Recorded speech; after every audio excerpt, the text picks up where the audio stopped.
Thanks for joining us today on the Culture Drop podcast. I'm your host, Jed, joined once again by musician and cultural critic William Devitt. Today is part 5 of our series of podcasts about the career of Lou Reed. We're going to be covering the year 2000 through the year 2011, starting with the album Ecstasy in 2000, followed by The Raven in 2003, Hudson River Wind Meditations in 2007, and finally his album with Metallica called Lulu in 2011. Then we take a little time at the end to discuss Lou's live records and just kind of have some closing thoughts about Lou's career, his impact on the culture, on other musicians, and his impact individually on each of us. Thanks for joining us. Here's the podcast. So yeah, I don't know. Do you wanna do the final stretch of Uncle Lou's career? Yeah. Or you kinda... No, I'm up for it. I did my homework, and I think we should wrap this thing up in a bow with a final podcast about Lou Reed. Yeah, this will be the most difficult part of his career, probably. Yeah. For a lot of people, in a lot of ways. The most interesting in many ways too. Really. Yeah, I'm curious about your opinions of these albums because they're so, the most diverse set of musical output of Lou Reed probably his whole career when you consider the different types of works each of these albums are. Yeah. Anything you want to say by way of the period between 96 and 2000 when he released this album, or as an intro to Ecstasy? That's kind of a long stretch for anybody. That's 4 years. Yeah. And he probably did some other stuff. He released some albums that were not, major label with, say, his wife Laura Anderson and John Zorn. Right. The Metal Machine Music. I haven't heard those. I've heard bits and pieces. So this is kind of like Lou's serious artiste period of his life. Yeah. Ecstasy would probably be the last kind of formal album, if you will. Yeah, you're right. You're right, because after this we have The Raven, which is more of a dramatic Edgar Allan Poe type of work. We've got Hudson River Wind Meditations, more of a ambient meditation Tai Chi album, and then we have the heavy metal Lulu collaboration. So you're right, this is kind of his final formal quote-unquote Lou Reed album. Yeah. I think he signed to Reprise Records by then. Hal Willner would produce it, and he produced actually all 4 of these albums, his last major albums. Oh, he did? Interesting. Yeah, including Hudson River Wind Meditation. Oh, okay. Well, they were buddies, and this dates back to his work on Hal Willner had these theme albums where one of them was Kurt Weill and Bertolt Brecht's Lost in the Stars from 1985, and Lou did a September song, which is just gorgeous. It's just one piece of music, and we know that. But he did others. He did Walt Disney album. He did a Charles Mingus album. I've only heard those 2, but he's done others, and they're just wonderful records of all kinds of the finest musical talent. And that Disney album, I think that's the one where there's a wonderful version of the Replacements doing Cruella de Vil, right? Yeah, on the Disney Stay Awake is the name of that. Stay Awake, yeah, that's a great one. And that's Hal Willner. So got a great vision and just a great grasp of music from all different eras. And so Ecstasy, to me, is actually almost a little too formal sounding after the kind of the weird, raw mix and production of Set the Twilight Reeling, which to me kind of harkened back to Street Hassle or even the Bells. And I know you didn't like the Bells very much, but this weird, murky, but somehow almost ethereal mix. Here we're more like a classic Lou Reed, clean guitar sound. It's interesting, when you look at like his bio, he was constantly doing, collaborating with other people, doing theatrical projects, appearing on other people's albums. I guess 2 of the songs on this album, Ecstasy, were a result of, he did a collaboration with Robert Wilson called Time Rocker about an H.G. Wells play about time. And so Turning Time Around and Future Farmers of America, which I know you love, are both adapted from that collaboration. Yeah, I've seen some clips on YouTube of it being performed. It looks odd, and what I've heard about it is odd. Now, Robert Wilson, he's worked with some great people, musically speaking.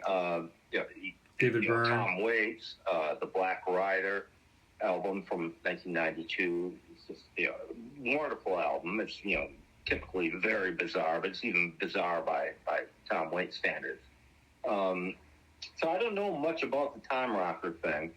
I have heard a couple studio outtakes, which maybe they'll see the light of day, someday. Saw them on YouTube, but I can't remember much about them. I think it was just maybe two songs. Turning Time Around, I think, is a beautiful song. It's got kind of an annoying synthesizer breakdown towards the end, right before the coda. The Future Farmers of America is a weird song. It rocks. Yeah. It's a very, proper and very propulsive, straight ahead rocker. Thematically, it's strange. It's almost like taking the Stones' Brown Sugar and turning it inside out. I really don't understand what he's on about.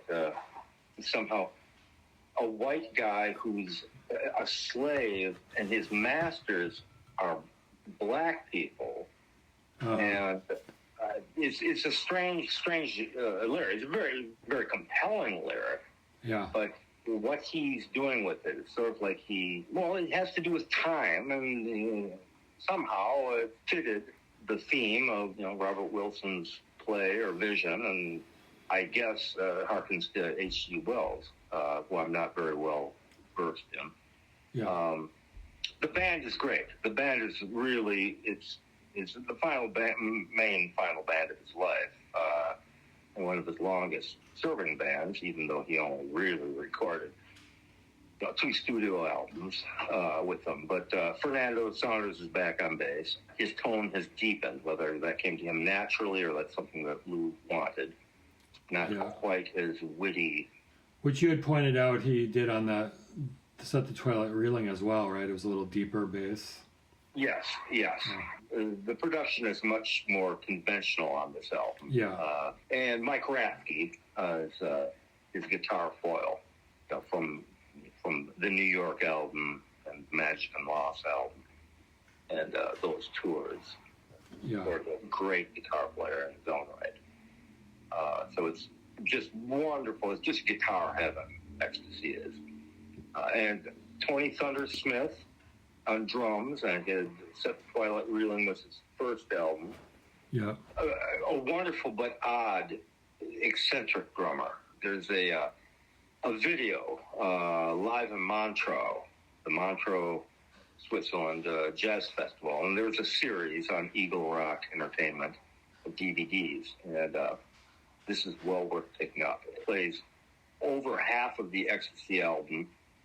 Yeah. Only, a couple albums, a couple from New York, one from New Sensations, and no classics, no hits, except the very final encore. They do Perfect Day.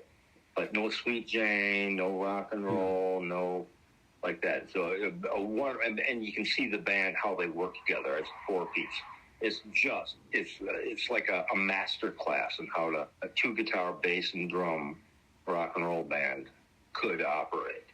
I can imagine. Playing off each other. And anyway, that's the band on Ecstasy, and it's just, musically, it's just wonderful. I can imagine, because each of these songs has its own kind of unique musical universe, its own little groove. And I could see all these songs working really well live. Yeah, there's no throwaways. I think there's one song that I have never got into. What's the Prism song? White Prism? White Prism. But everything else is just, it's its own statement, its own raison d'etre, its own reason for for being. And it's a long album. How many tracks are on it? I don't know, like 14. 14? Yeah. Yeah, it's almost 75 minutes long, something like that. Mm-hmm. And of course, there's Like a Possum, or Possum Day. Yeah, Like a Possum. Yeah, that's about 18 minutes right there. Yeah, I found that one. When I read about it, I was like, oh, I'm not going to like this. When I listened to it, especially when I listened to it a second time, I was kind of digging it. It reminded me a lot of Metal Machine music, but with words. Like there's a real drone, hypnotic quality to it. Yeah, definitely.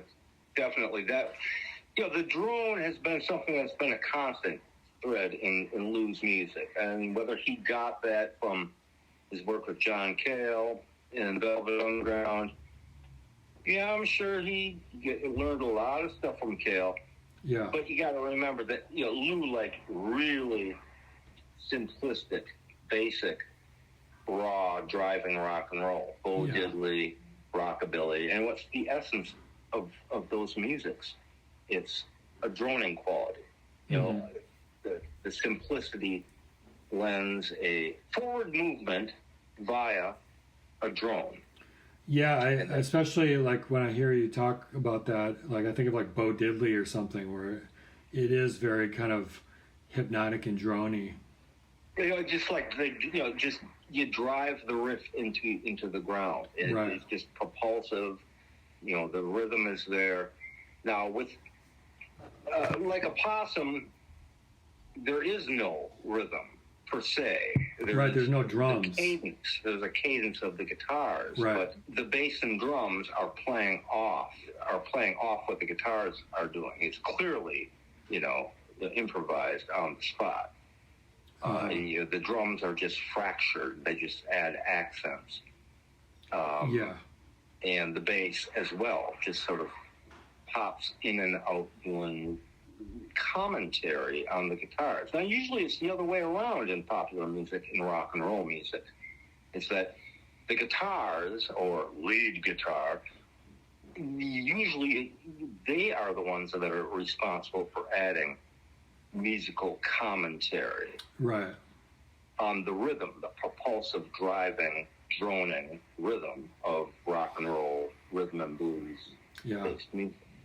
And it's the opposite here. It's like the guitars are just of this hypnotic, grinding quality, and the bass and drums are kind of adding commentary in and out. So it's fascinating musically. I can see why somebody wouldn't like it. Oh, yeah.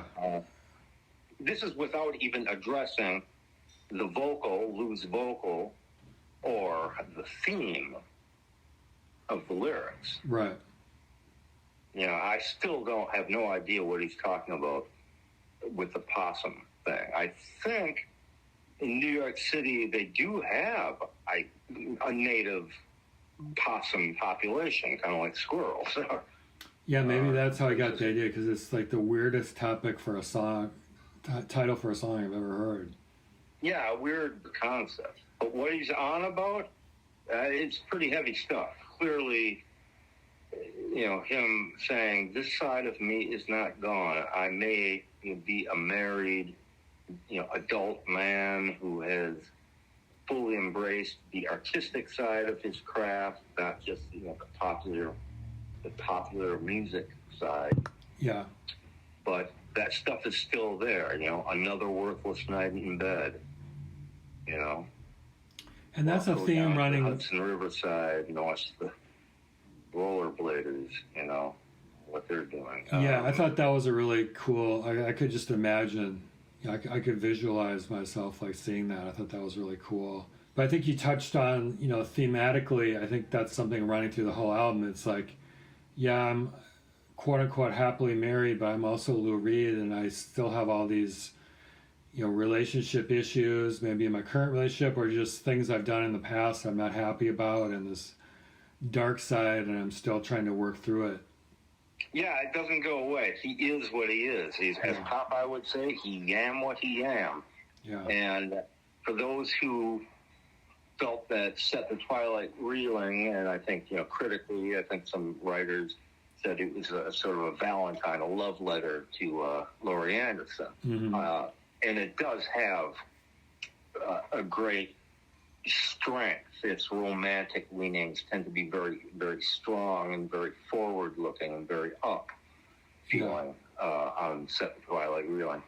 Well, this maybe is sort of, okay, well, that's, now that I'm settled in, and here's what life is really like. It's sort of like the contrast between The Blue Mask, this Sylvia Morales, Sylvia Reed, and then its follow-up, Legendary Hearts. Yeah, right. Okay. Yeah, good comparison.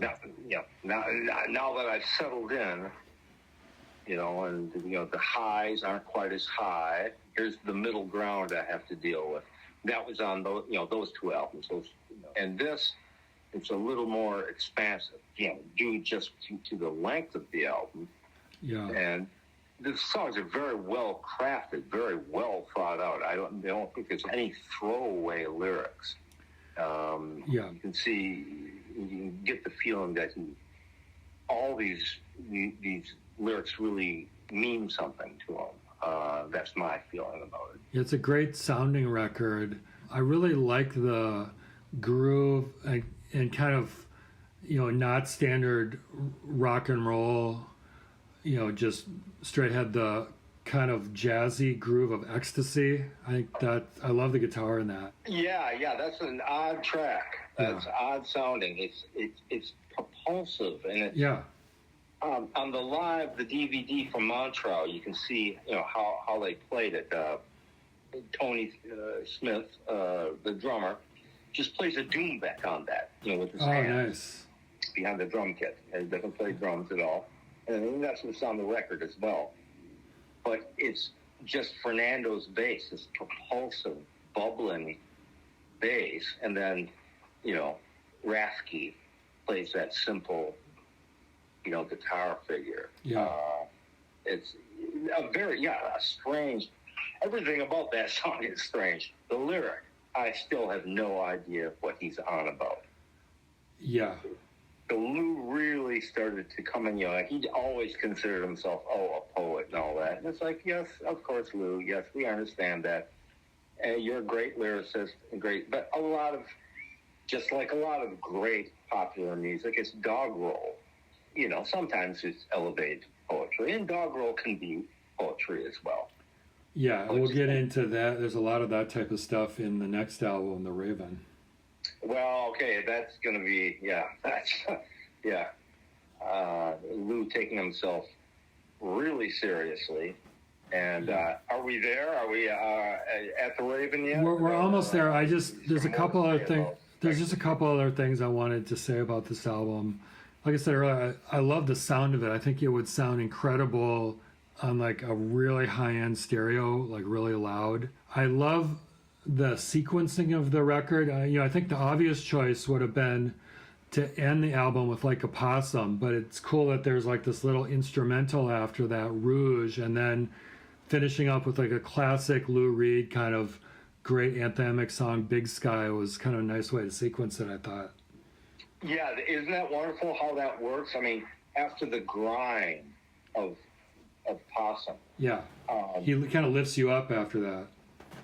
Yeah, well, Rouge does. Now, Rouge is just an instrumental version. Right.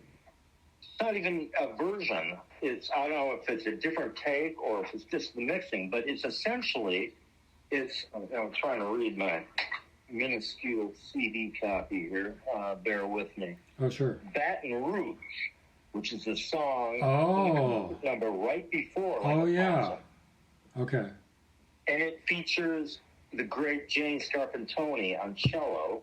Okay. And Laurie Anderson on violin. Oh, interesting. Now, Rouge is the same song with no lyrics, but it's just the cello and the violin.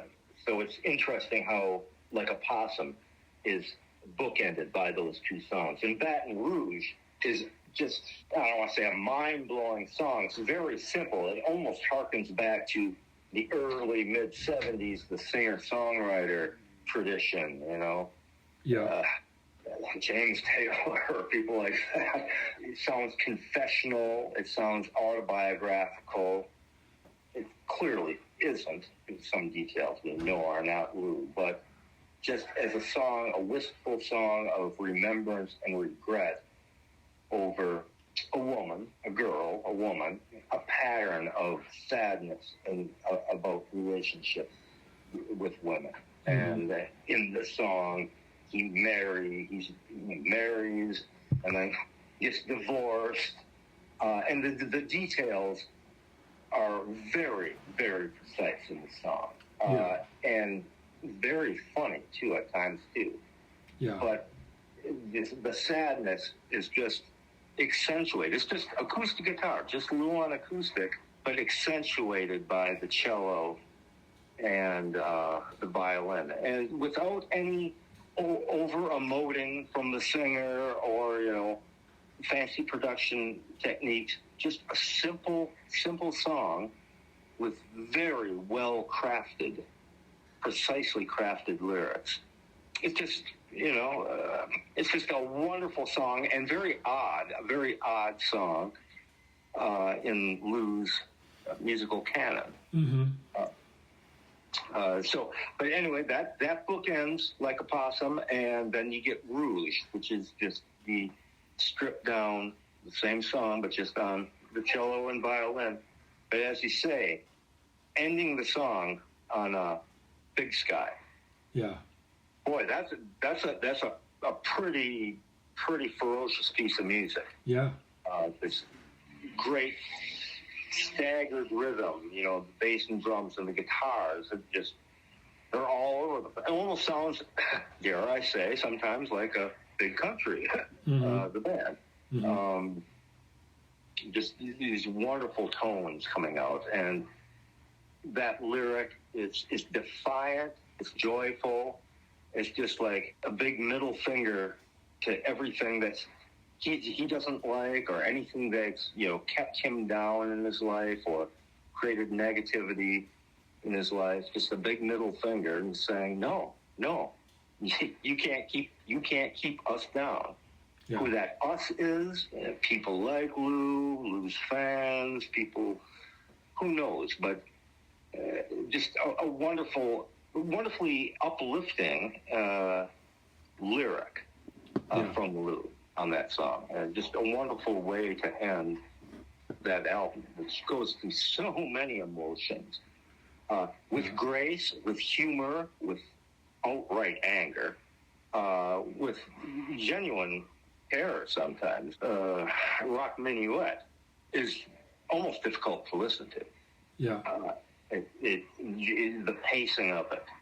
Mm-hmm. It's a very slow waltz rhythm. Lyrically, it harkens back to, say, Kicks from Coney Island Baby. Mm-hmm. It's just this boiling rage and terror, murderous rage and terror. Mm-hmm. I mean, quite literally murderous, and taps into all sorts of themes that Lou's addressed before. His father. Yeah, it's not an easy listen to, and that again features Laurie Anderson on violin, adding very unsettling accents to the song.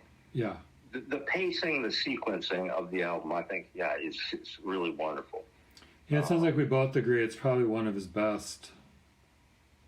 I think so. I think in a lot of ways, I mean, I say the New York album is, considered, such a great rebirth or renaissance for Lou, when it came out in '89. And it is. I think Lou could have done, 10 of those albums in his sleep. Right. If he wanted to just stick with that paradigm.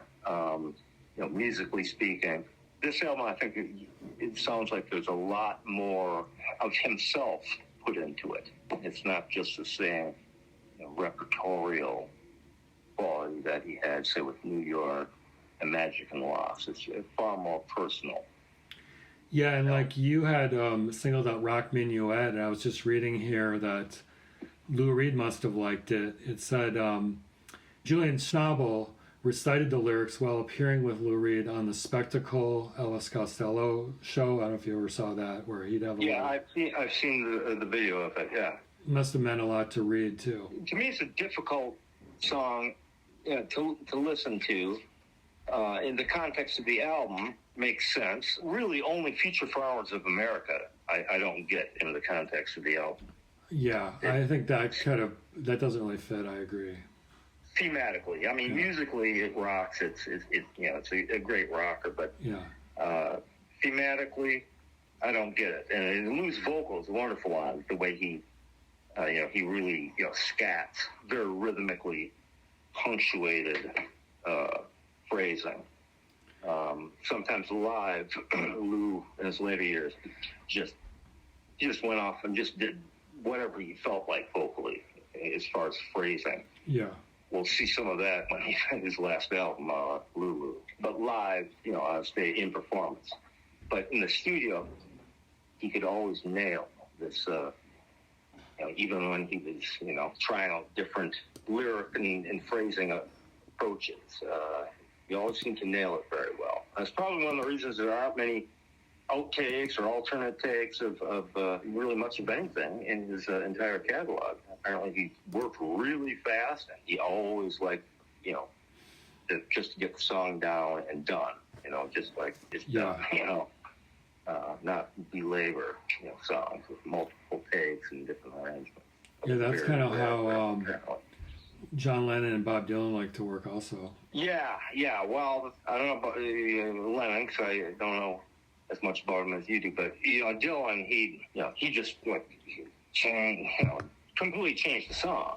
I think that was somewhat to do with his Asperger's or something on the autism spectrum, where it can't be the same. And you can't, multiple takes of a song will each sound different, and different lyrics, and often different keys, and often different tempos, and just different songs. And doing that right on the spot, live with the band, because that's how Bob likes to record. These basic live recording as much as possible, very few overdubs. Apparently Van Morrison is like that too. Mm-hmm. Well, with that, should we transition to The Raven? Yeah, I guess so. That'll be that's 3 years later. Not as long as the time between Set the Firelight Reeling and Ecstasy, but 3 years, yeah. Apparently, it was, it recounts the short stories and poems of Edgar Allan Poe through word and song. It was based on his 2000 opera, co-written with Robert Wilson, Poetry, with P-O-E capitalized. Right. Again, I never saw the play, but another of Robert Wilson's collaborations with heavy-hitting musicians yielded fascinating results. And a lot of famous actors and guest appearances by people like David Bowie. Yeah, there's all kinds of people on the album. You get Willem Dafoe. You get Steve Buscemi. Yeah, both quite prominent, both of them, throughout this.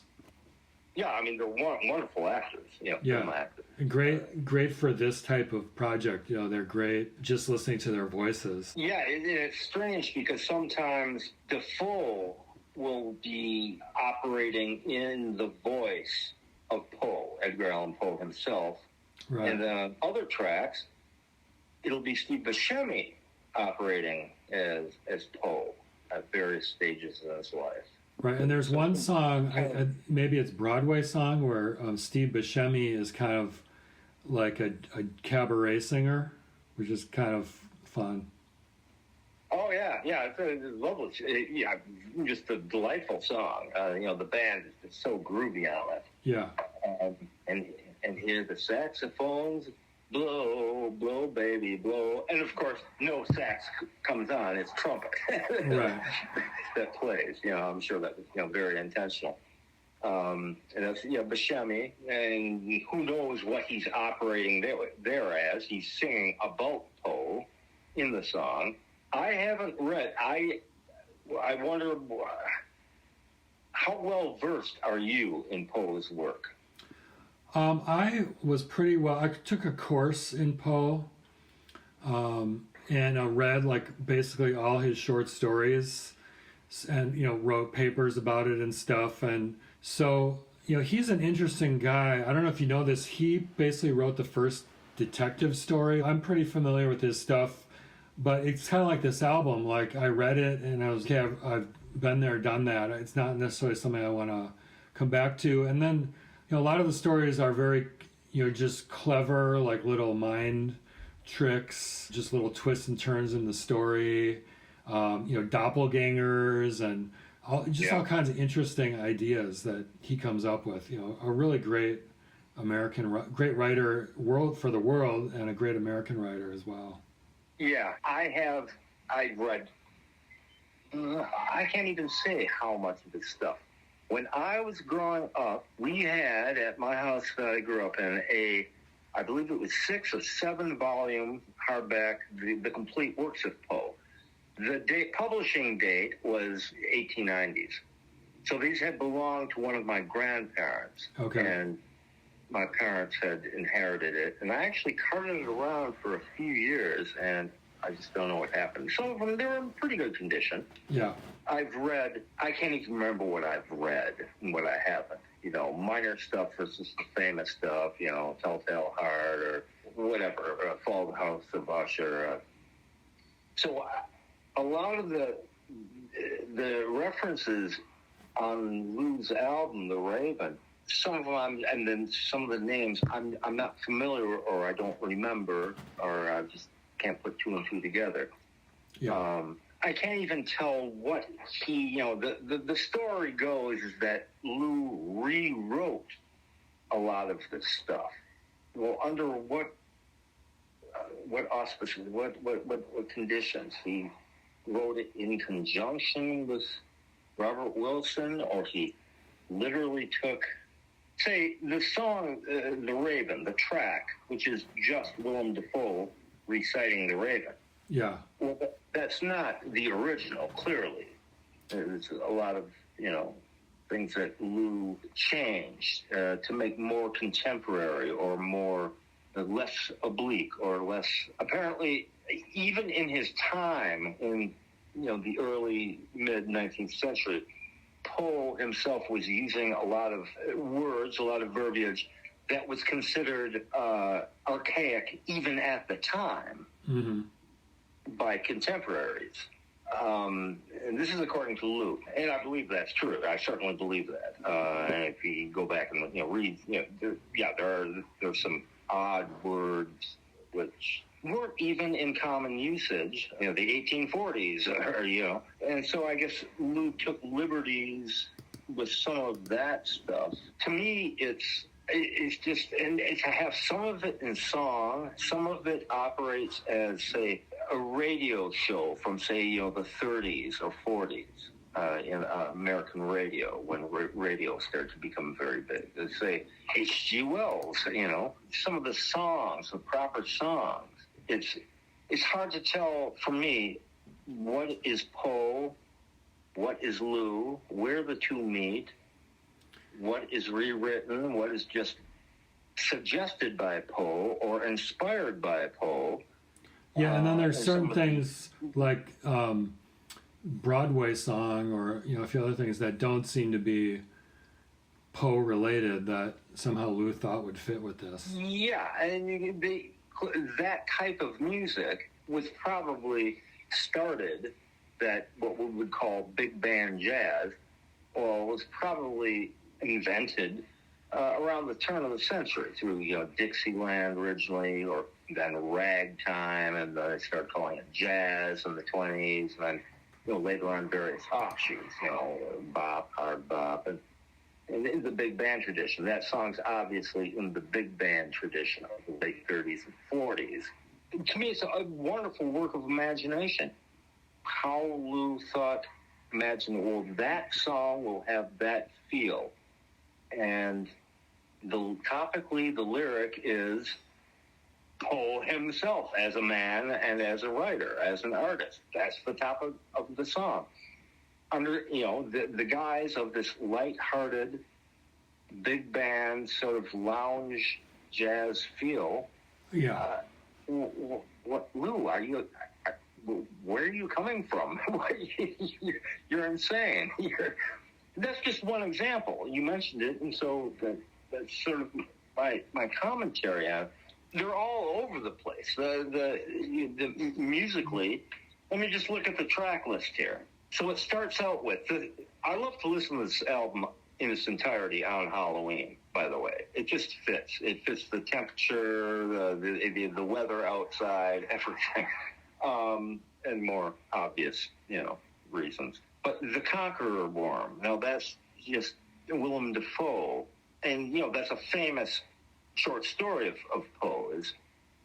But I don't remember it well enough to know if the lyrics are actually Poe's or rewritten, or it's, Lou delving into the archaic and to Poe's often archaic writing.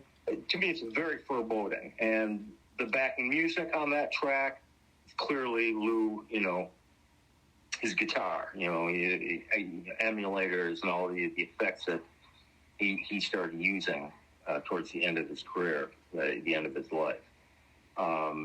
Strange drones and feedback, and very ominous, very foreboding. I think it's a wonderful delivery by Willem Dafoe.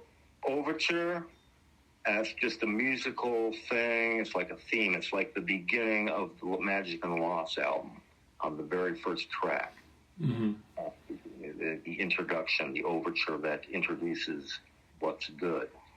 And harkens to that. Old Poe, Steve Buscemi, operating as old Edgar Allan Poe, reflecting on his youth. Prologue, Ligeia, I can't remember. Edgar Allan Poe, the song.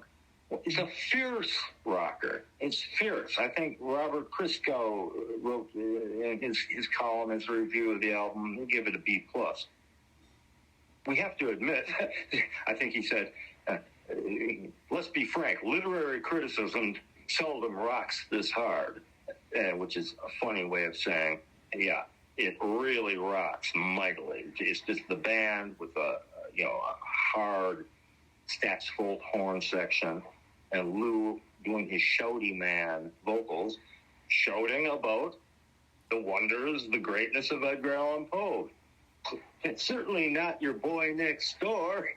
Almost laughably, it just rocks really hard, and it's just another weird turn. Valley of Unrest, that's Piper Laurie doing the voiceover on that. Call on Me, beautiful introspective song that features his wife Laurie Anderson on the end. City in the Sea, Shadow, can't remember. Thousand Departed Friends. An instrumental, Change, that track 10. Uh-huh. A wonderful, funky little, short R&B number. It features Jane Scarpantoni's wonderful, very sad, melancholy cello, bumped up against, again, a saxophone horn section, and Anthony, from Anthony and the Johnsons, I think he calls himself something else these days, on those strange backing vocals that sound sort of like Little Jimmy Scott or Nina Simone. Is the lyric, is it funny? It's hard to describe where he's coming from. I think the basic raison d'etre of this album thematically was, Lou has said, and he says in the liner notes of the album, why are we irresistibly drawn to what we should not be drawn to? Why are we drawn to do precisely the wrong thing? Mm-hmm. And certainly that is a reflection or germane to Poe's themes, mm-hmm. But it lends comedy to the tragedy. Lou's very funny on a lot of these lyrics. He reprises his Perfect Day, song Perfect Day from the Transformer album. Anthony sings that in a strange, haunting voice. Balloon is a short little piece just featuring Kate and Anna McGargle, the McGargle sisters.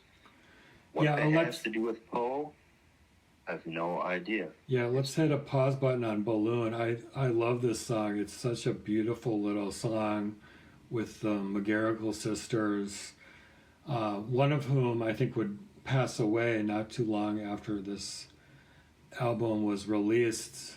Like you, right? I have no idea what this has to do with Poe, but I really don't care. It's just a beautiful song in its own right. Yeah, it is. Yeah, a minute and a half long or something like that. Yeah. And just it's a cappella. Yeah. Just Kate and I singing. Again, it's just this work of imagination.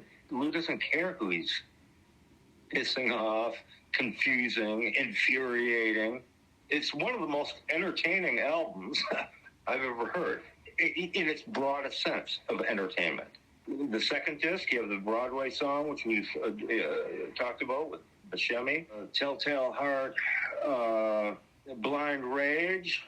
That's is a musical, fierce, very quick tempo, heavy guitar sort of encapsulation of the Telltale Heart short story.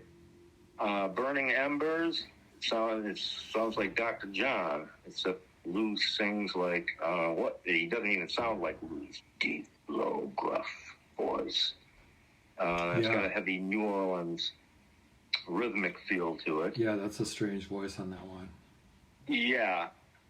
Vanishing Act is just Lou and piano at the very end, Scarpantoni's cello and Laurie's violin.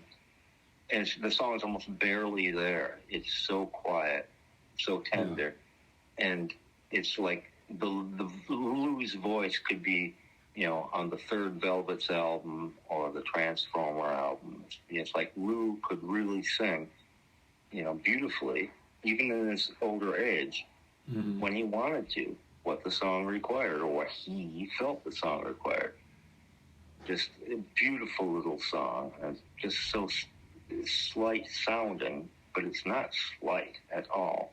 The Cask, oh boy, there's Buscemi. On that one, Willem Dafoe plays the voice of Poe, and Buscemi is Fortunato, and that recounts some of the Cask of the Amontillado, but the backing track is great.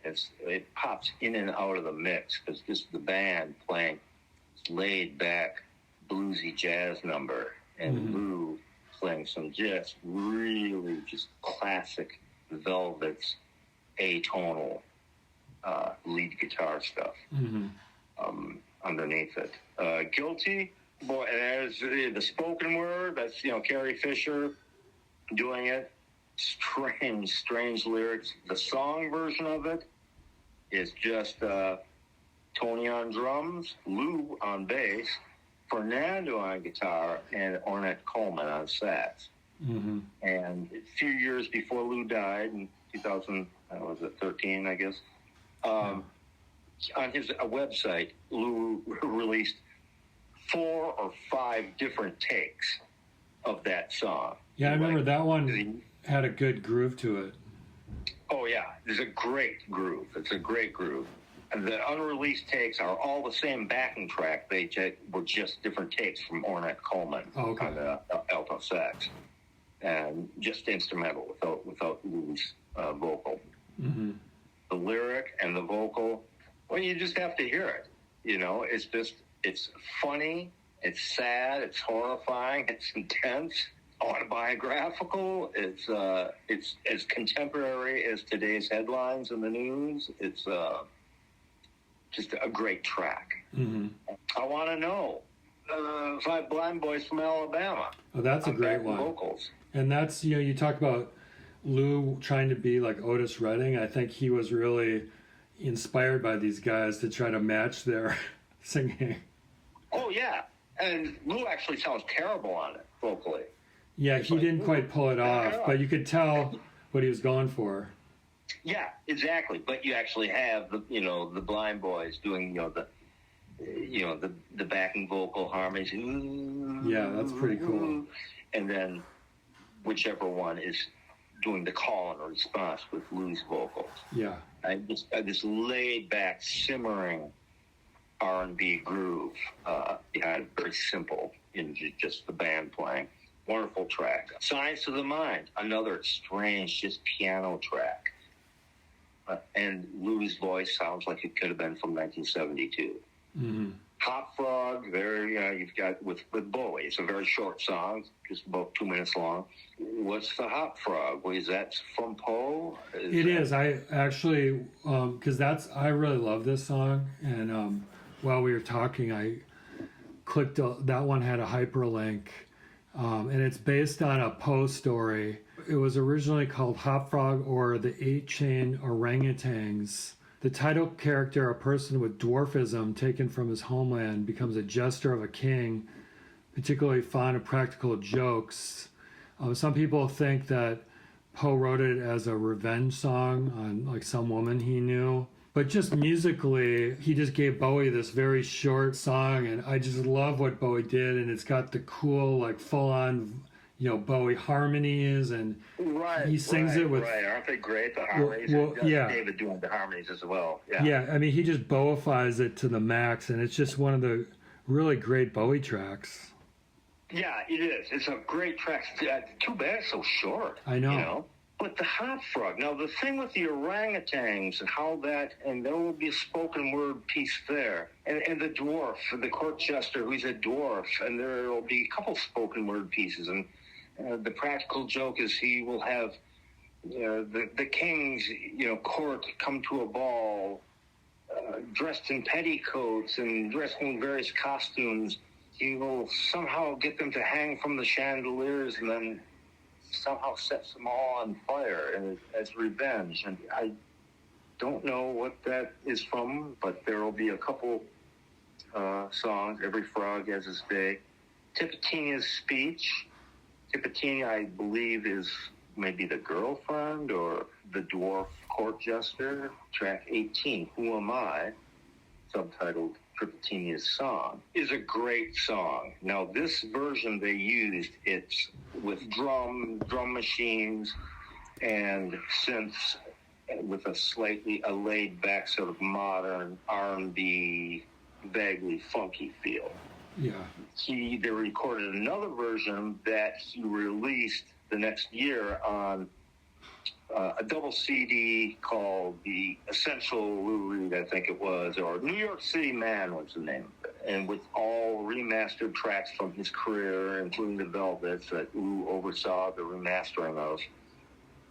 And then they released a single disc version of it the following year. It's called like Lou Reed's Greatest Hits, which also featured the song Who Am I? And it's a guitar, bass, and drum version. And to me, that's far superior. It's really emotional, very self-referential, almost that sort of confessional singer-songwriter quality of, say, the early 70s, which can be, pretty embarrassing, if we're being honest. I guess Lou summing up his life and his work. And it doesn't sound embarrassing. And Lou and Rhapsody's guitar are just ferocious. It's a slow, mid-tempo song. It sounds like a first take. It sounds like Tony and Fernando, improvising on it.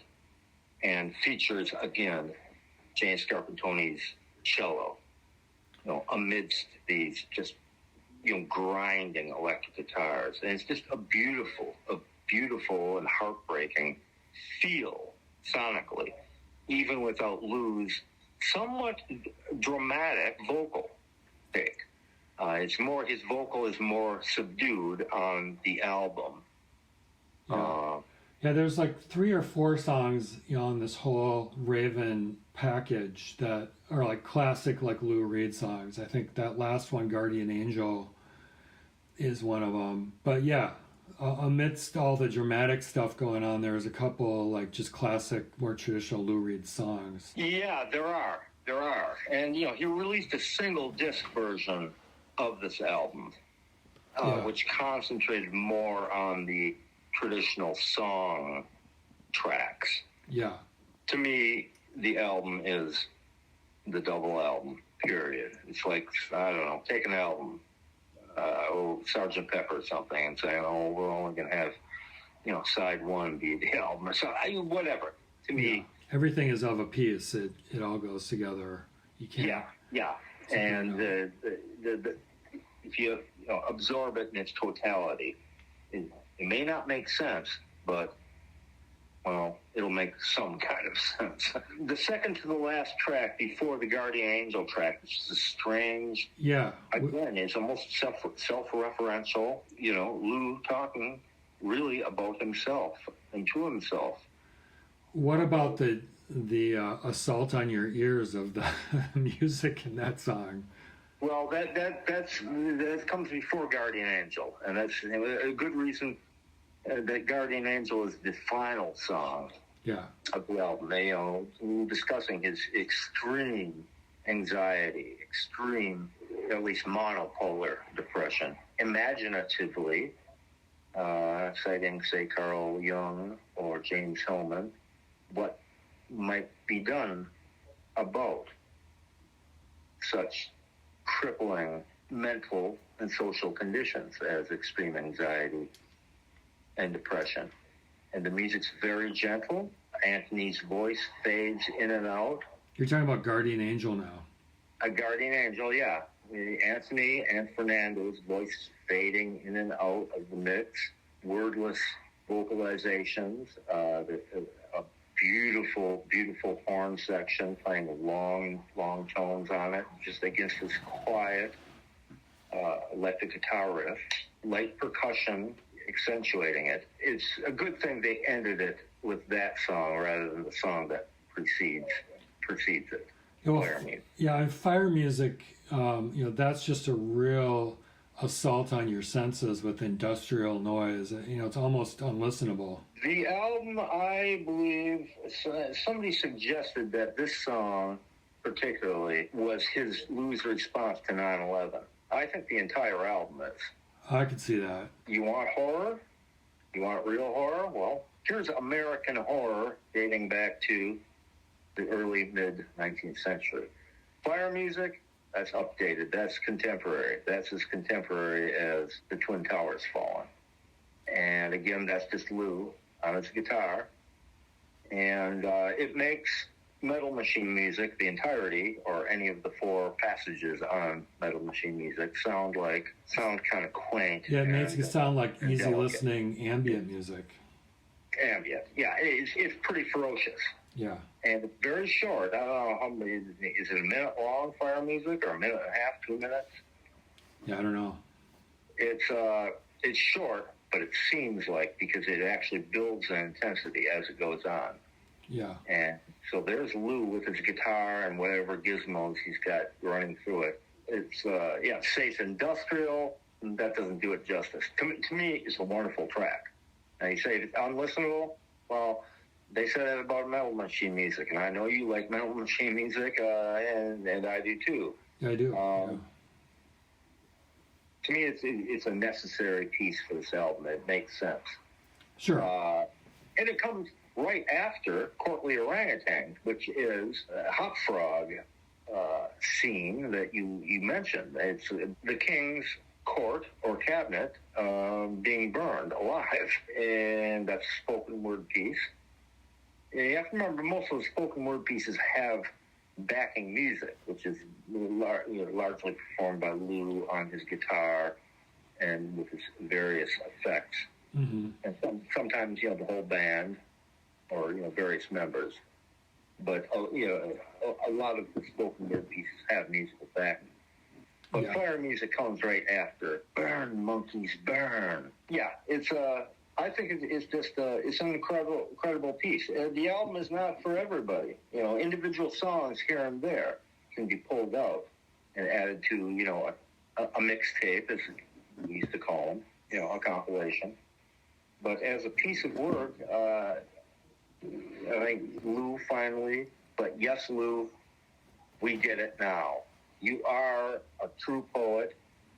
You are a true artist, a true artiste, and a true visionary. I think when it came on, I think a lot of people thought it was just pretentious. beyond all reason. And of course, it's pretentious. That's the whole point of art. Art is short for artifice. You know, it's a wonderful work of imagination.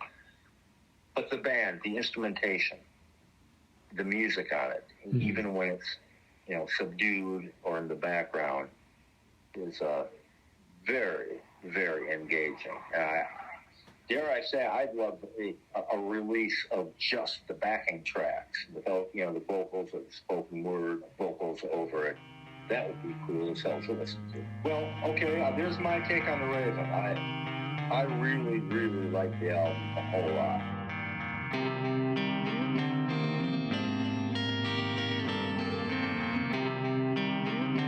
Just thinking a couple things. One, there was a 4-year break again between his 96 and 2000 album, and 2003 with The Raven, and then now we're at 2007. Is that when it came out originally? 2000? I ignored it when it came out originally. Hudson, let me get the title right. Hudson River Wind Meditations came out in April 2007. But I was just thinking, this album kind of pairs with a couple other things out there in the Lou Reed universe. One is this book that Laurie Anderson lovingly put together a few years ago about Lou Reed's love of Tai Chi, and various friends and compatriots talking about Lou Reed and Tai Chi, because this album was designed to do Tai Chi or yoga or meditation too. And the other is Metal Machine music. It's kind of like the softer, more ambient twin of that.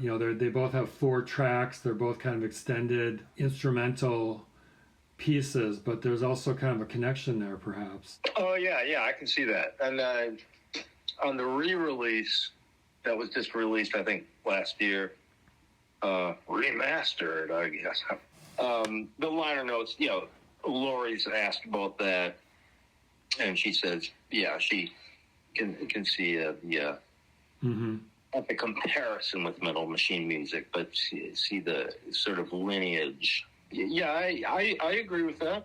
And it's a little bit unusual when you compare it to, like I told you, I used to play this in my Tai Chi class, have some atmospheric background, and it's a lot different than other like meditation music or ambient music out there, because this one's not, it's more ambivalent in terms of like its emotions. Like it's almost like the wind just moving through, and various rhythms of nature. It's not like happy background music necessarily. It's not sad, but it's kind of unique in terms of the mood it creates. Yeah, in the liner notes, the booklet that came with at least the re-release last year, Laurie Anderson talks about it, and a guy who was in one of Lou Reed's Tai Chi classes, one of his circle, says that Lou would play it when he first started playing it for his class. People didn't like it at all. Mm-hmm. And Master Ren, yeah, thank you. He insisted on playing it. And originally Lou composed and recorded it just for himself. Oh, okay. And before he had any idea of releasing it. And apparently that was Hal Wilner, his friend and the great producer, who talked Lou into releasing it on CD. Okay. And 2007, is that what you said? Yeah. That was originally released? Yeah. But apparently his class, Master Ren's class, eventually, according to this guy, he said the class came to really, really love it. And, yeah, that was my experience as well. Wanted it to be played. Yeah. At every session. Very insightful booklet, interviews with Hal Wilner, with Laurie Anderson. So he, I don't know if you have the CD, the original 2000 pressing, but this re-release from last year, released on the label that's doing Lou's Archives. I think they've only released a couple things since his death. He released an album of demos, I think, from just acoustic demos from 1965, I think. Right. And I haven't heard that yet. But very insightful interviews with Laurie, and they don't interview Master Ren. Yeah, so how did it go over? And it should be noted, just for listeners, that you taught, perhaps you still are teaching Tai Chi. That should be noted for the record. And so my question to you is, how did it go over? How did Hudson River Wind Meditations go over when you played it in the classes that you were teaching? Yeah, I don't know if the class really, I don't recall the class saying anything about it. I remember for myself when I put it on, the first time I tried it, like at first I wasn't quite jibing with it because, like I said, it's so different than other type of ambient music you might play in a Tai Chi class, whether it's like some kind of Chinese, traditional instruments or more like Brian Eno type of music. It's so different than that. At first I was like, oh, I'm not sure this is going to work, but much like the students with Master Ren, like the more I played it, the more I kind of dug it. And it's got this kind of slow, kind of pulsing aspect that, we were talking about drones earlier, that kind of has a hypnotic effect that's really conducive in a Tai Chi class. I really came to use it a lot. Yeah, I do too, and have been. And I've only, had it, the CD, the reissue for a couple months now. But I use it almost daily for my daily Tai Chi practice. And the tracks, the 4 tracks are interesting. The first track, Move Your Heart, is the one that really has the serious pulse. And it's hard to believe that Lou created that on his guitar, or, with, heavy effects, and emulators and, whatever effects he's using. But it really does have a pulse. Now, I just listened to it on not even a boombox, my crummy low-tech sound system, I should say. And what I can tell is I have to cut the bass on that first track. Yeah. Almost all the way down. It apparently has a sub-bass tones that really, really get into your solar plexus, into your body. Yeah. And especially if you're listening on a very good sound system. So, what were you listening to it on when you were using it for your Tai Chi classes?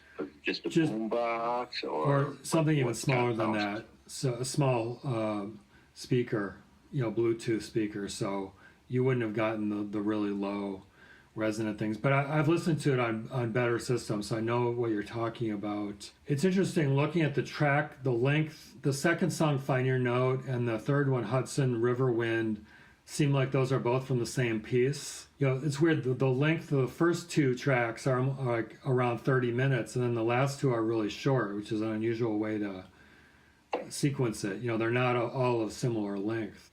Yeah. The second track, Find Your Note, which is close to 30 minutes, that is more identifiable as guitar, say Metal Machine music. That's extended long tones of feedback from a guitar, and very, very quiet, very gentle, and they do fluctuate, make little adjustments in sound, but it's over the course of a half hour. Yeah. And of course, generally, if you're using it for Tai Chi, you're moving very slowly, and you're sort of a contemplative state of mind and body anyway. Yeah. So they actually leap out more. Not leap out. That phrase doesn't really apply, but they're more noticeable. They emerge.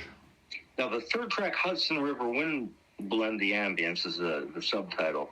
Now, that's very short. That's only about 1.5 minutes long, and apparently that's a field recording that Lou made himself from his window, his apartment, which overlooked the Hudson River. Just the sound of the river and the wind.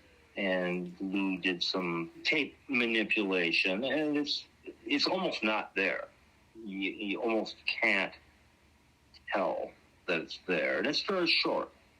It's about 1.5 minutes long. Right. Now, the 4th track, Wind Coda, that to me is like a mashup of the 2 main pieces, Move Your Heart and Find Your Note. It combines elements of both. And it's only about 5.5 minutes long. Yeah. So that's like the one that you put on like the greatest hits compilation. Yeah. the radio edit, the single version. Yeah, throw it all on there. And that's very interesting. It contains the not sharp, but comparatively sharp guitar feedback of Find Your Note with the pulsating quality of Move Your Heart. Yeah. That's the song you'd play for anybody who was vaguely curious about what the record sounds like. Sure. Or he'd play it on the radio. That would be the single version. Yeah. Have all the kids dance to it. Exactly. Well, certainly music such as this is, wide open to, mashups and manipulation and remixes and, God knows what, a musician or engineer or DJ. Yeah, you could definitely put like a dance beat over it or do something creative with it for sure. Oh, of course. Yeah, anything, I put a didgeridoo over it, a sample, clicking little wooden percussion sticks or something for rhythm, anything. Yeah. And I'm not nearly as well versed as you are in the ambient genre, I guess, for lack of a better word. Say, Eno's work with his ambient series, Music for Airports, Discrete Music. Yeah. I've heard a lot of them, but I am not as much of an aficionado or adherent as perhaps you are. So it's hard for me to compare this album in terms of how it fits into that genre. If you can consider it a genre of music. Yeah, if you ever want like something else to try doing Tai Chi to, I really like Brian Eno's Music for Airports and also the Apollo soundtrack he did with Daniel Lanois. Yeah, I've heard of these things. I have heard Music for Airports several times. Yeah. So for me, this album serves as a very practical album. It's utilitarian. Yeah. And for me, this Lulu album, Hudson River Wind Meditations, it is precisely that. Is it a utility that I use almost daily? Yeah, there's something beautiful about, especially if he had composed it just for himself. I mean, it clearly was that, and it wasn't like, I'm making, what are the people going to think about it? There was no consideration of that at all. So I think that definitely supports your point. This isn't art, something to be hung on the wall and admired, deeply and ooh, ah. This is something to be used. And I love that sensibility. Maybe I'm the only person who has that feeling about music, that it's actually a useful tool, daily tool. Yeah, no, I get you on that for sure, especially this album. It's nutritional. It's medicinal. It's nutritional.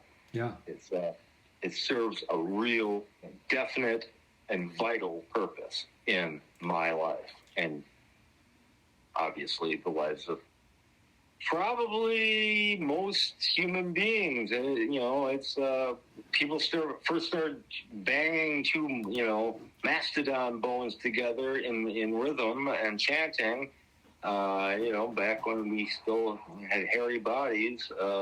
Homo sapiens like music. And in fact, most living creatures, they've done science on it, and we like pleasing sounds. Pleasing sounds come a wide variety of, an endless variety, but how you use those sounds in your daily life, what it does for you. That's a wonderful thing about this album by Lou. And, it's not the only one. It just happens to be the only one that Lou did, Yeah. Well, arguably Metal Machine music, but I don't think that was intended for, Tai Chi, body work, or, which is what Lou called Tai Chi practice. He called it body work. Yeah, I mean, some people view music as entertainment, some view it as nutritional medicine. But one thing's for sure, like you said, since the beginning of time with humans, banging bones together to no matter how complex our technology gets, humans always need and create music. It'll always be around in some form, whatever it is. Yeah, and for whatever purpose. You Yeah. know. Yeah. Our tribe kicked your tribe's ass. Yay. You know, my family member died. Oh, I am getting married. Yay. I am in love. Yay. I don't feel so good today. For Right. whatever purpose. Yeah, music for all those purposes. Yeah, and it's not a commodity. Not a commodity. And speaking of pleasing and non-pleasing sounds, should we transition to Lulu? I like how you said that. You like how I did that? Nice. Pleasing? Yeah, not pleasing. Okay. Yes, indeed. Yes, sir. I guess we're there. Yeah. Released October 31st, Halloween, how fitting, in 2011. This was Lou Reed and a Metallica album together. Known as collectively as Lutalica. Lutalica, there you go. That's calling it on the interwebs. Yeah. Parts of this album I really like. I mean, I think Lou Reed just being bold enough, you know what, I want to rock out with this band and just see what happens, and to crank it up with this type of music. I wouldn't want Lou to do, only do albums with Metallica, but as a musical experiment, it's fascinating. It harks back to me to The Raven in that Lou will go as dark as you want to go in terms of he's not afraid to, sing, wherever he feels like going. He's not afraid to say it. But a fascinating record. If nothing else, as the phraseology goes, if nothing else, it is a fascinating record. I remember well. I got it on Halloween when it came out. Yeah. And I remember on a Flash message board, I wrote in real time a track-by-track review of each track as I was listening to it in real time. Yeah. People thought it was hysterically funny. I gave it basically a bad review. Yeah. Until the very last track on the second disc of the album, which would be the last thing that Lou ever released. We didn't know that at the time. I have since reassessed it. Yeah. Through the years, and there's 3 songs on it that I consider songs, and that I actively like and listen to. Yeah. How many songs on the album? Let me look here. 10. All right. On over 2 CDs. Yeah. And of the 3 songs that I consider proper songs that sound like Lou songs, they sound like his compositions, his chord progressions. Yeah. James Hetfield of Metallica, lead vocalist and rhythm guitar player, ruins both of them with his backing vocals on two of the 3 songs. I agree. I don't think he's doing any favors on those. It's like, well, we got to have James on here. But it doesn't really work. He's a second guitar player in the band, and so, he makes a lot of noise. He didn't need to sing. I don't know that much about Metallica. I remember hearing them, their first album, Master of Puppets, or I don't even know what it was called. It's the first album when it came out in late 80s, I guess. And it was right up there with, say, NWA or something. It was the new thing. You'd never heard anything like it. I was very impressed. It wasn't so much musically that impressed me. It was almost gymnastic. Like, wow. Listen to what these guys are doing. Listen to what the drums are doing. But they've had a very long career, gone through changes, and I'm just not part of that. It's not music that speaks to me as a genre. Me neither, but as a musical experiment with Lou Reed to use this hard-hitting kind of sound. I never listened to any Metallica albums. I kind of like what they did with Lou here, just as an experiment. Yeah, me too. And I've come to like it, and not just appreciate it, but more like, maybe not the word that you want to use, but certainly appreciate it more through the years since it was released. He almost uses Metallica as a single instrument, as a single organism. Well, exactly. It's very intentional. he knew how he wanted to use this. Yeah, not as individual players, not Lars Ulrich's drumming, No. not, Kirk Hammett's, guitar playing. And I think it should be noted that there's almost no shredding, no, say, guitar solo. Very Right. little. And they rock together. I was watching a video, I think it might have been on German TV, where, I'm sure they didn't play this out live too much, but, they sounded good together. Yeah, I saw that too. They recorded in a small club in Germany when it was released. Professionally shot and recorded.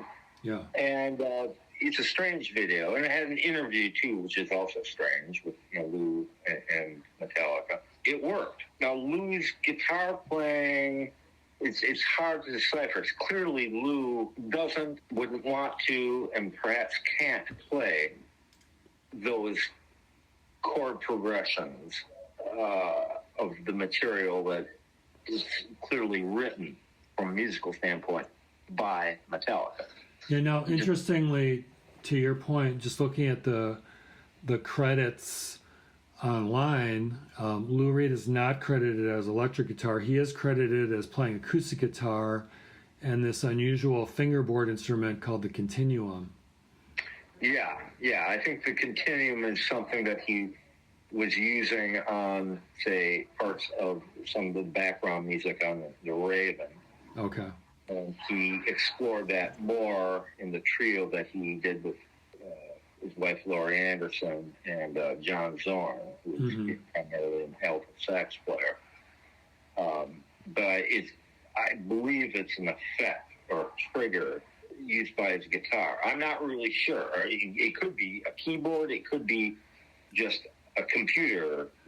It's like this long. Looking at a picture of it, it's like this long kind of bar, and it says it's a performance controller and synthesizer. So you can either, I think, generate sounds directly from it, or you could hook it up to a synthesizer to control your synthesizer with it. Oh, okay.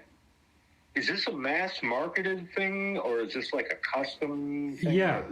Customized for him, or? No, it's like a thing you can buy. It's called the Continuum Fingerboard, developed by Lippold Haken, a professor at electrical and computer engineering at the University of Illinois, sold by Haken Audio in Champaign, Illinois. Okay.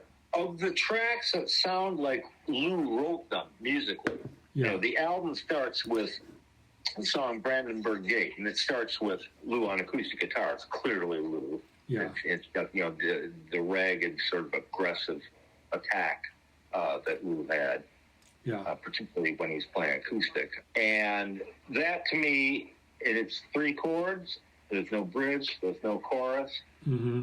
And after a while, James Hetfield comes in with the refrain, "Small town girl." But that sounds like a Lou musical composition. Yeah. The other, or the second of the three, is track 5, Iced Honey, which also sounds like a Lou composition.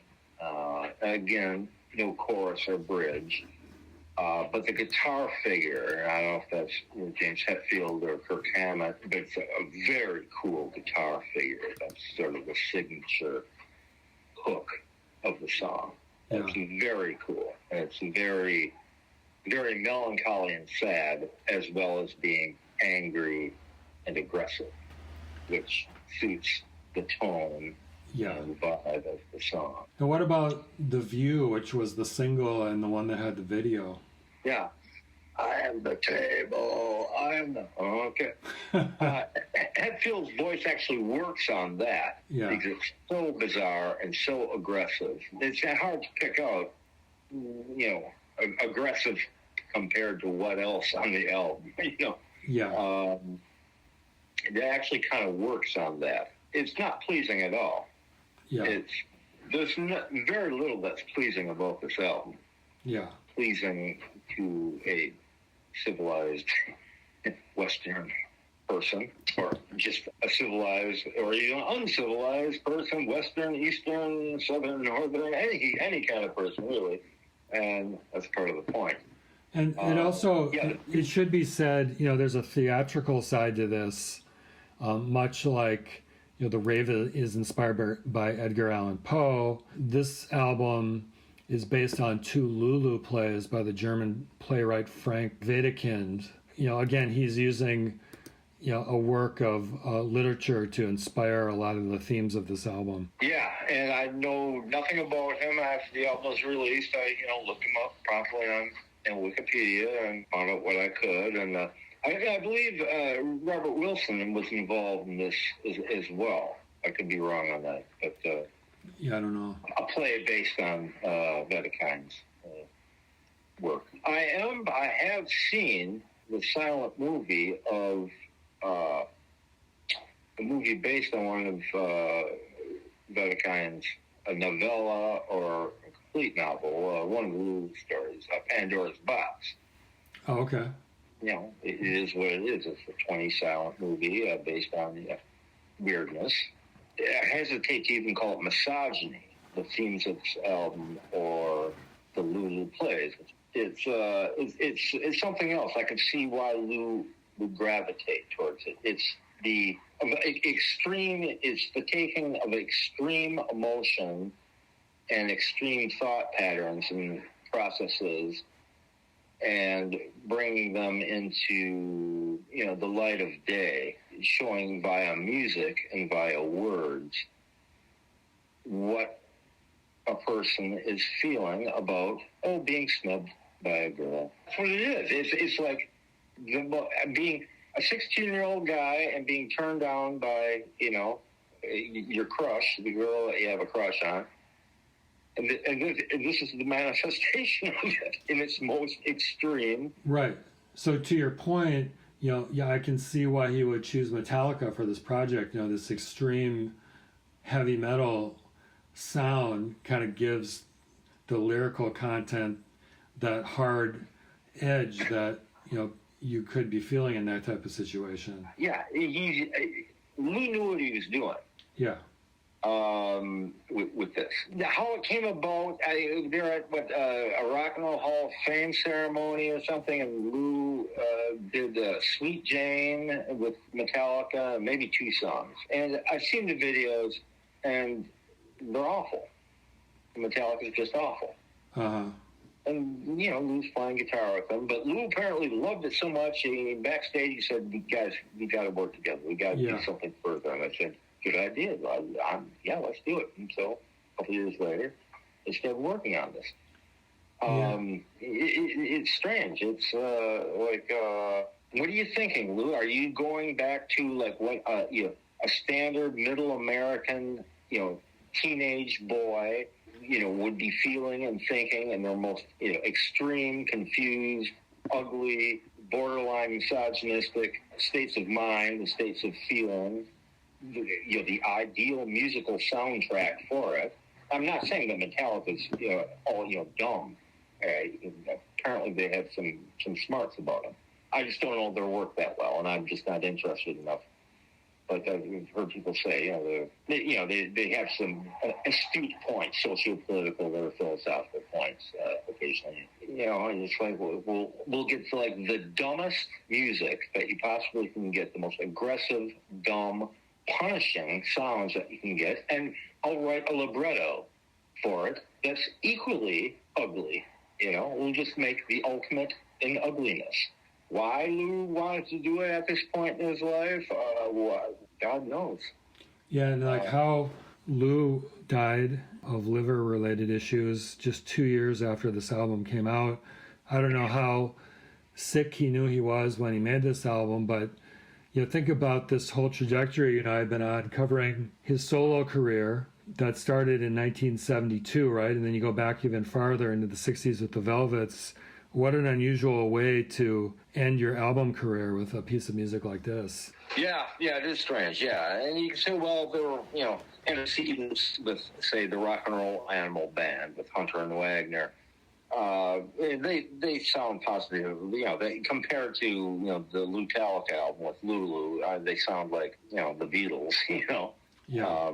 But that was kind of the vibe Lou was going for back then. It's like, you want really loud, stupid, graceless hard rock? Well, here you go, kids. Here you go, youth of America. Here, try this. And of course it worked, and it sold, and everybody loved it at the time, being the, the Hunter Wagner, rock and roll animal.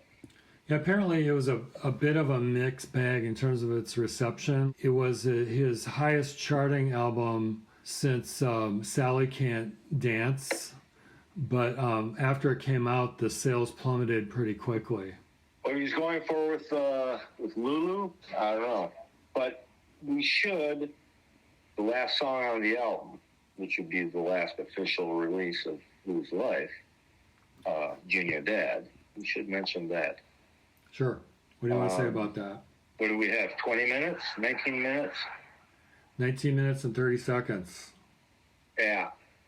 The second half of the song, at least half, is essentially a one-note drone with Lou's emulator, or what do you call it? Continuum. Continuum. Yeah. And James Scarpantoni playing a cello note and some half tones here and there. That's essentially the second half of the song. That just those 10 minutes there could be used for a mixtape with the Hudson River Wind Meditations album for Tai Chi practice. The song itself, which is a mere 10 minutes long, it's a gorgeous piece of music. I don't know if Metallica has ever had anything like that in their catalog. I'm sure they've had ballads or power ballads. They've been around a long time. Apparently they've faced a lot of backlash from their fan base over, various albums and various stylistic shifts that they've had. They've been around for so long. Aside from Lars Ulrich's very, very clunky drumming, it's a beautiful, beautiful song. It's a beautiful riff. It's a beautiful guitar figure from, I'm guessing that's Kirk Hammett. And it's a beautiful lyric. Mm-hmm. And it's a beautiful vocal delivery from Lulu. No shouting, none of that. No gravelly voice thing. It's a beautiful lyric and a beautiful vocal. It's so fitting that, and so proper that the last song that he released is a song such as this. And not say, a great rocker. Lyrically, it may well be autobiographical about his own father, his relationship to his father, whether he, meaning Lou himself, Louis Reed, is turning into Junior Dad, meaning after a lifetime of hating and resenting and fearing his father, finding himself kind of turning into him in some fashion. It's a strange lyric. It's strange to decipher, and of course, the human animal always looks for patterns in everything. So we do that with song lyrics on pop music. We look for meaning and patterns, and what does he mean by this? And what is he or she, trying to say here? It's hard to tell. There's just some odd turns of phrase, and then you're into turn the lights on, get the coffee on, say hello to Junior Dad. After some strange couplet. What are you trying to say here, Lou? But it's a beautiful piece of music. Cool. Well, good to note that. It's something that there should have been a radio edit. There should be an edit, which means that you just take the last 10 minutes of the song off, and that leaves you with just 10 minutes of the song proper. Yeah. But the instrumental passages, the guitar figure, and the dynamics, as heavy-handed as Metallica is, that's the raison d'etre. That's why they existed, to be heavy-handed. It actually worked dynamically. So it's what I'm trying to say is you couldn't do a radio edit. You couldn't do a 4 or 5 minute edit of the song, because the instrumental passages themselves are beautiful. They're not complex or anything like that. They're not, complex quick chord changes like, Metallica's, normal approach. But they mean something, and they mean something in the building of the song, very subtle, intense buildings until it just stops and drones for, seemingly eternity, maybe 10 minutes. Yeah. Just kind of, riffing on what the song feels like to me. But it's a song that I revisit with some regularity. side and just listen to it as a standalone track. Yeah. It's a great Lou Reed song. It's a great song. It just happens to have Metallica on it, for better or worse, with their strengths and their weaknesses. There you have it. It's, I think, a beautiful piece of music. All right. Well said. Now, there's one other interesting footnote. After this album, there was one other piece of music Lou Reed worked on in 2012. He worked on this song called The Wanderlust with this pop synth band called Metric. It's actually a quite delightful song. It's got Lou Reed occasionally singing on it. I think that was the final piece of music he actually worked on. Yeah, I remember hearing it. I listened to it once, and I liked it well enough. And the gal who is the main, I think the lead singer for Metric, yeah, her talking about meeting Lou and, working on the song. And Lou had some sharp, funny, pointed things to say to her about music in general and about her delivery on the song. And, I forget if that was printed or a video interview.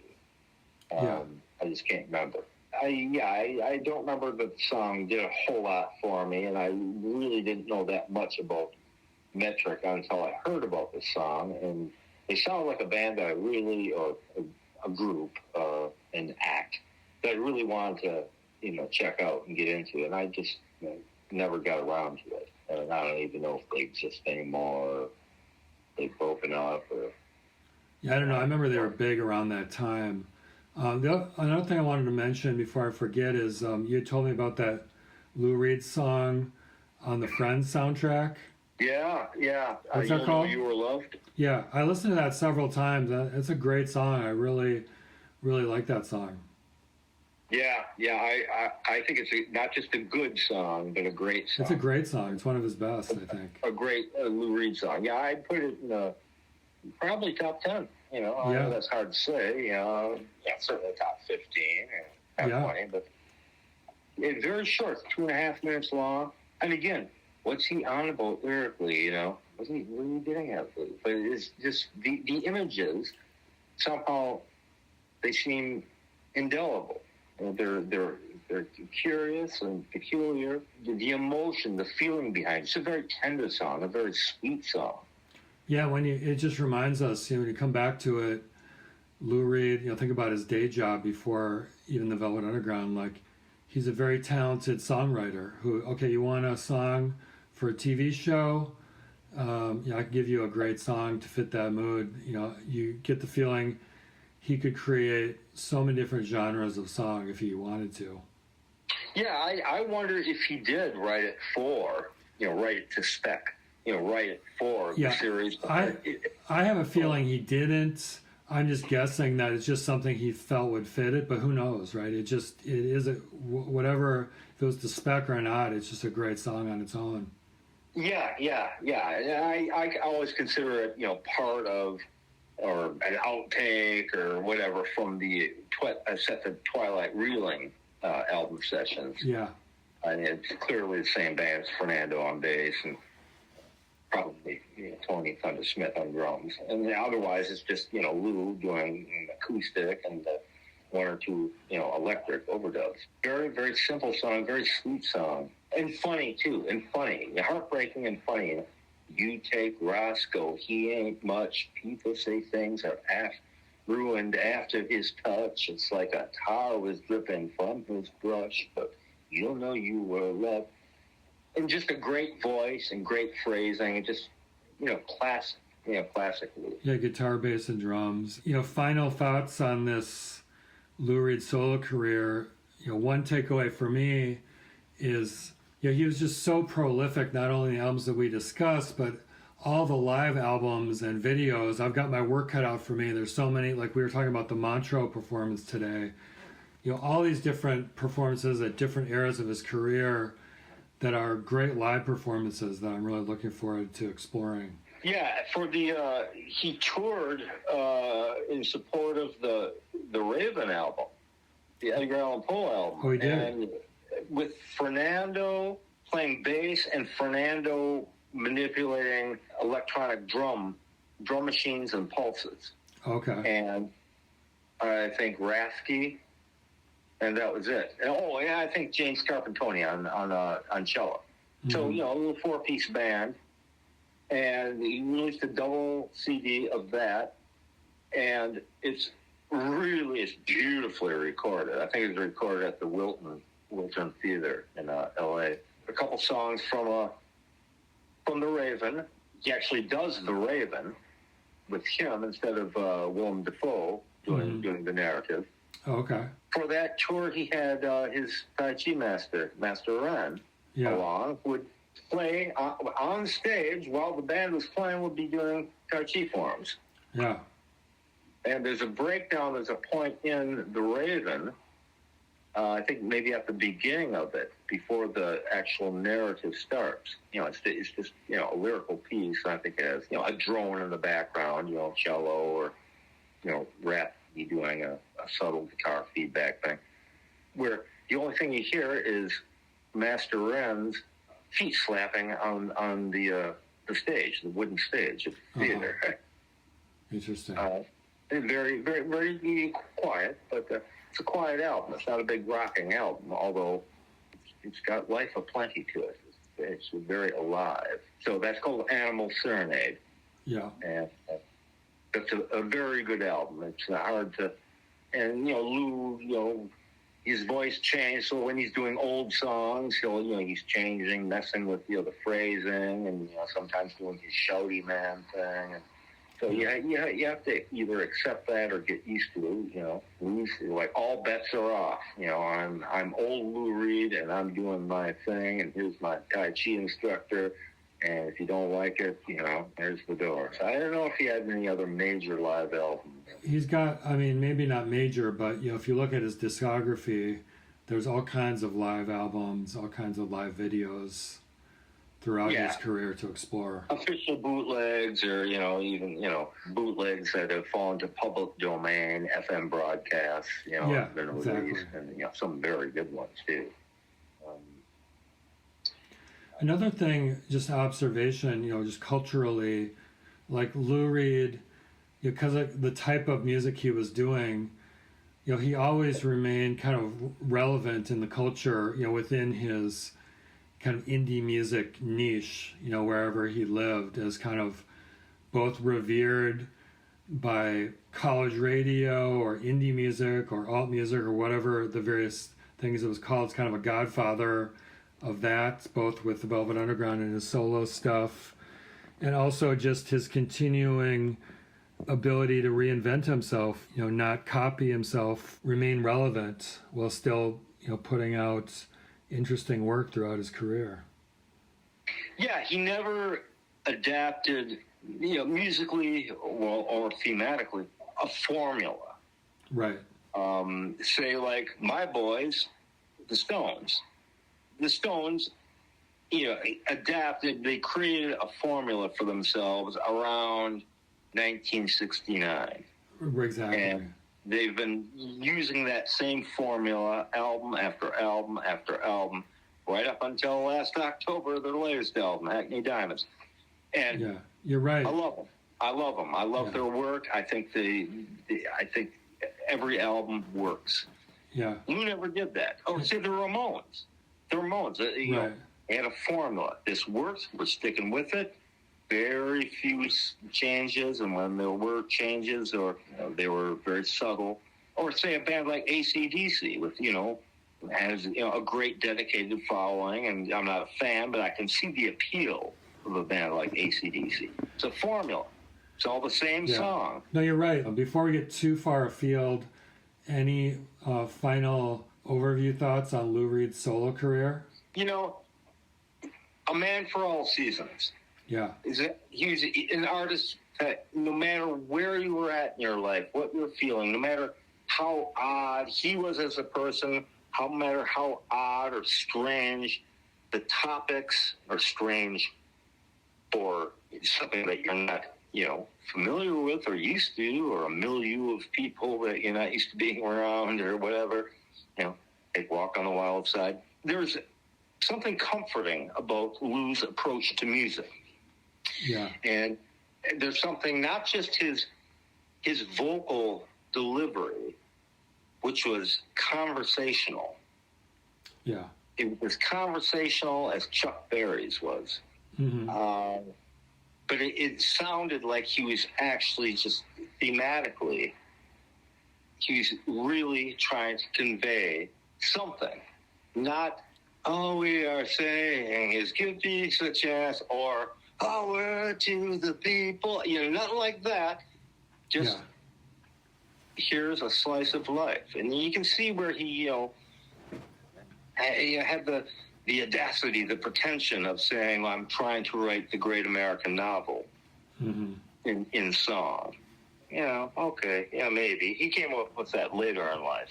But with all his different approaches and themes and musicians and sounds, sonically, there's something comforting about Lou, what he did, and even the ugliness that he could portray, both thematic and sometimes musically, orally, sonically. Mm-hmm. It seemed to say, like, and without getting philosophical about it, which you can do that as well without, but saying it's okay to think or feel or acknowledge these things. I know what you're getting at. He had the confidence to just be honest with himself and just go wherever he wanted to go, and give it the music to back it up. Yeah. And even when I think he was just trying to sell records, or he wasn't being true to himself or his own muse, as it were. Yeah. Say, Sally Can't Dance, which of course sounds great to me today. Yeah. I think that's key. I think you hit the nail on the head. It was the confidence, the belief in what he was doing. Yeah. That what he was doing was legitimate, not just a way to, have a career as a professional musician and not have to, go work a real job or something. It had value. That what he was doing, that his point of view had value. Yeah. It had value for other people. Yeah, and he valued honesty. I was watching this YouTube video, maybe you've seen it, where Lou Reed is like backstage and he's like walking to perform, and this European reporter starts asking him all these stupid questions, and Lou Reed's just blowing him off, giving these blow-off answers, and then all of a sudden the guy's like, I'm really scared right now. I'm just really, freaked out, and Lou Reed like smiles and immediately becomes really nice to the guy. You could see like that really resonated with Lou. Like, this guy's being honest with me, and Lou right away like opened up and patted him on the back, started giving him like real answers. So there's something just core, I guess my point is, about truth and honesty that is core to Lou Reed. Yeah, I think I've seen that video. You probably have.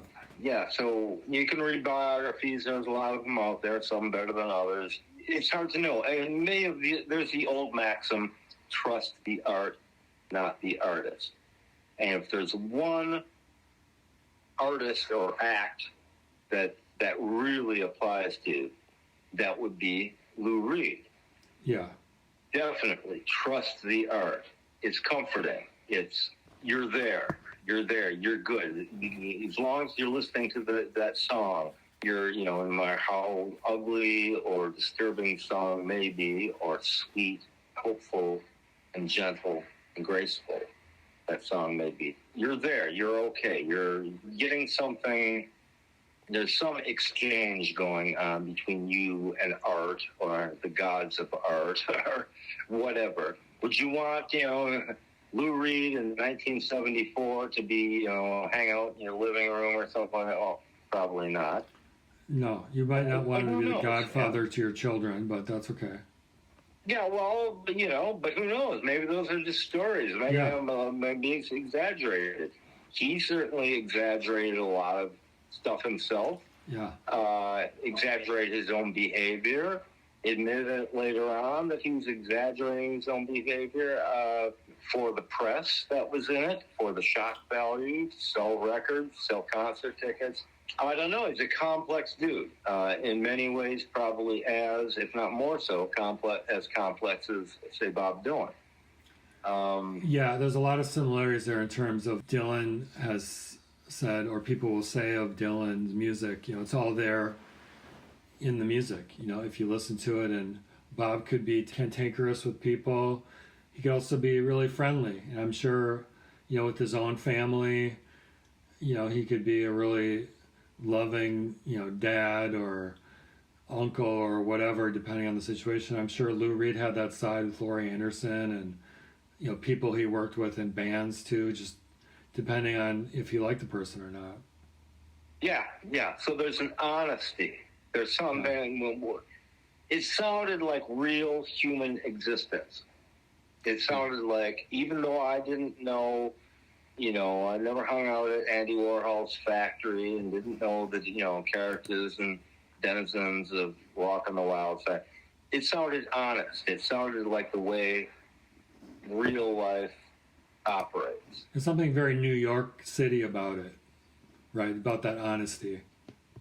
Yeah, but even when he was living in New Jersey, the New York, say the Legendary Hearts album or the Blue Mask, they don't necessarily resonate. There's something riding the motorcycle through the countryside. Yeah, Something older than the New York City of the 20th century and 21st century. There's something, I dare say, that Legendary Hearts and the Blue Mask as well, but particularly Legendary Hearts, that almost harkens back to the 19th century of, say, that one dude, Edgar Allan Poe, a Bostonian, as he referred to himself in his first novel, Hammerlane, or now not novel, but collection of poetry. Something atavistic, something people have compared him, Reed to, say, Walt Whitman, who I haven't read a lot of. So there were periods where Lou wasn't just using New York City as, a character in his songs. I think there was a period, and I'm citing Legendary Hearts as not so New York City based. Yeah, I'm not. I'm talking more broadly. Just there's something of New York City culture that's like, let's get right to the point. Let's tell it as it is. That I kind of see as a thread through a lot of his work. Oh, sure, okay, yeah. That's what I'm getting at. I misread what you said. Yeah, definitely. And what is New York City, considered? The capital of the world, they call it. Don't they call it that? It's not London, it's not Paris, it's not Rome, it's not Berlin. It's New York City, this little Manhattan Island, and the various boroughs. That's a microcosm of America, of the United States. Yeah. Of course, native New Yorkers will also consider that it's their own little country, it's their own little world. That's where you take a walk on the wild side. New York City is the place where. Right? Well, yeah, and he spoke in those terms, and he clearly loved it. He could have lived anyway. He could have moved away to L.A. He could have moved to Paris. Right. Yeah, he could have moved to London. It's kind of like Prince with Minneapolis. Prince did actually live in Paris for a couple of years, but lived in Minneapolis. Well, because he liked it, because he understood it, because it informed him. Lou probably had the same relationship with New York City. One other Lou Reed story I just thought about last week. I was reading something on Facebook. This guy was driving his car in New York City, nearly hit a bicyclist, and this guy started yelling at him. He's like, "Hey man, watch out where you're going." And it turned out it was Lou Reed. And it just made for this great story. Lou Reed is just like another New Yorker on his bike, yelling at someone for watching where they're going. Just made Lou seem so real. Oh yeah, I don't think Lou drove. Although on the back cover of the Raven album, it's Lou sitting in a convertible automobile, holding a big sword in one hand and the steering wheel on the other. Uh-huh. We'll figure that one out. Okay, all right, whatever, Lou. What does it mean? I don't know. What does the album itself mean? What does any given track on the album mean? Yeah. Lou centered, his psychic energy geographically around New York City, whereas, say, Dylan, his psychic observation or pinpointing was all over the continent. Right. So a big difference there. So, we'll never see his like again. We'll never see his like again, you know. There's always going to be great songwriters and great musicians and great writers and poets and, you know, people with, you know, visionaries. But, I think he's the last of that particular breed. Yeah, it's just nice to take the time to go through all those albums chronologically in podcast form, just to do each album justice, or at least our attempt to discuss them to the best of our ability. Yeah, well, I can't speak to your case, but in my case, I listen to all these records with regularity. Yeah, well, that's part of what makes the conversation so interesting, because some of them I have listened to with regularity, others I'm hearing for the first time before I talk to you. So it's interesting to have a contrast in the discussion of our different perspectives on it. Yeah, he's got a lot of different moods, a lot of different feelings, and just on any given album there can be different moods. I don't care about the characters, about it. I don't care about Sally not being able to dance or whatever. I need to listen to that and get that vibe, that sensibility. Yeah. And one of the things music does for us, it does something good for us. I'm sure music can do bad for people too, depending on the music and the person. I'd like to think that Lulu's had a good impact on me and my sensibilities and my interests for all the negativity that he chronicled in this work. Yeah. I find a goodness in a lot of it. That's what I got to say about Uncle Lulu.